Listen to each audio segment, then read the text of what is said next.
इस व्यक्ति ने मेहनत करके अगर राजस्थान को नंबर 1 का नरेगा में मजदूर लगाने का काम किया तो सर्टिफिकेट दिया या धक्का मारा उसको? इसका सारा जिम्मा आप हम लोगों पे छोड़ दो और आप तो वो बात करिए जो आज सदन में रखा है विश्वास मत के माध्यम से।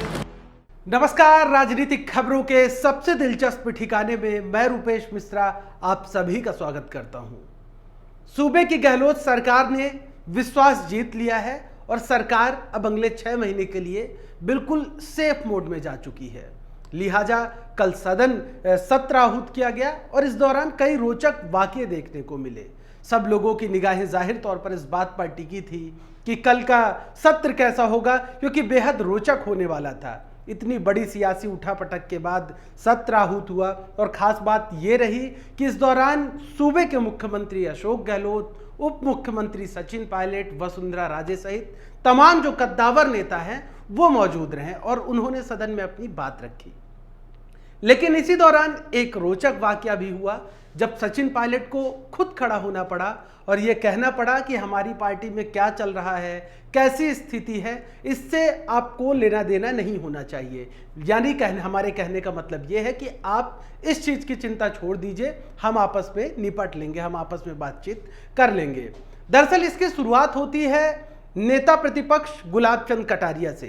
नेता प्रतिपक्ष गुलाब चंद कटारिया सदन में बोल रहे होते हैं और इस दौरान सरकार को घेरते हुए, सरकार कहिए या सूबे के मुख्यमंत्री अशोक गहलोत कहिए, गहलोत को घेरते हुए कटारिया ने सदन में कहा कि नरेगा में यदि सचिन पायलट ने अच्छा काम किया तो इसका क्या सर्टिफिकेट दिया गया, उन्हें कोई सर्टिफिकेट दिया गया या फिर उन्हें धक्का दिया गया, बाहर निकाल दिया गया। जब कटारिया ने ऐसा बोला, सबसे पहले तो पायलट ने क्या इस पर रिस्पांस किया वो तो हम आपको दिखाएंगे, लेकिन उससे पहले सुनिए कि कटारिया ने इस पर क्या कुछ कहा। ये मैं सोचता हूं कि आपने जो बात है बहुत की, हमने ये कर दिया ये कर दिया, सच में यार अभी सरकार चला रहे हो इसलिए आपका चश्मा बदला हुआ है, लेकिन धरातल पर जब जाओगे ना तब आपको इस समझ में आ जाएगा कि वास्तव में हमने 18-19 महीने, मेरी आज भी चुनौती है, आपने 2 बजट राजस्थान के पेश कर दिए हैं और 2 बजट के अनुसार अगर किसी में मादा बचा है तो डिपार्टमेंट वाइज एक यहाँ आप सूची पेश कर दो कि हमने ये पैसा तो स्वीकृत किया था पिछले बजट में, ये अब ये काम तो पूरा हो गया और इतना बजट खत्म हो गया, अभी भी वो पाइपलाइन में ही चल रहा है, पाइपलाइन में। अभी कोई आपका टेंडर प्रोसेस में, कहीं टेंडर स्वीकृत में, कहीं काम शुरू हुआ, कहीं नहीं हुआ। और जिस नरेगा के नाम से आप थपथपाई रहा, वो तो आपके उप मुख्यमंत्री की मेहनत ठीक नहीं थी, नरेगा उनके पास था ना। इस व्यक्ति ने मेहनत करके अगर राजस्थान को नंबर 1 का नरेगा में मजदूर लगाने का काम किया तो सर्टिफिकेट दिया या धक्का मारा उसको? क्या किया? तो सुना आपने गुलाब चंद कटारिया का स्टेटमेंट। जैसे ही गुलाब चंद कटारिया ऐसा कहते हैं, पायलट फौरन खड़े होते हैं सदन में बोलने के लिए। आपको बता दें कि ये दूसरी मर्तबा था जब सचिन पायलट कल सदन में बोलने के लिए खड़े होते हैं। फिर सचिन पायलट खड़े होते हैं। इसी बीच डॉक्टर सीपी जोशी कुछ कहते हैं, बैठने के लिए कहते हैं। तब सचिन पायलट कहते हैं, अध्यक्ष महोदय मेरा ये अधिकार है बोलने का।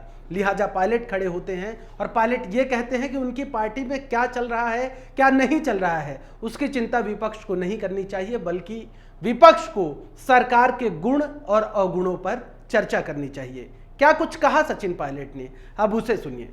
मेरा अधिकार है अध्यक्ष जी, Please, आप let me know. अध्यक्ष जी, Let him yield. आप you खड़े तो let him yield first. Then you can speak. मैं आपके माध्यम से सदन को बताना चाहता हूं कि मैं, मेरी कार्यशैली, मेरा पद, मेरी पार्टी, हमारे नेता, हमारे सहयोगी, हम क्या बोल रहे हैं, नहीं बोल रहे हैं, इसकी पीड़ा हो रही नहीं हो रही, इसका सारा जिम्मा आप हम लोगों पे छोड़ दो और आप तो वो बात करिए जो आज सदन में रखा है विश्वास मत के माध्यम से। सरकार के गुण अवगुण के बारे में चर्चा करें।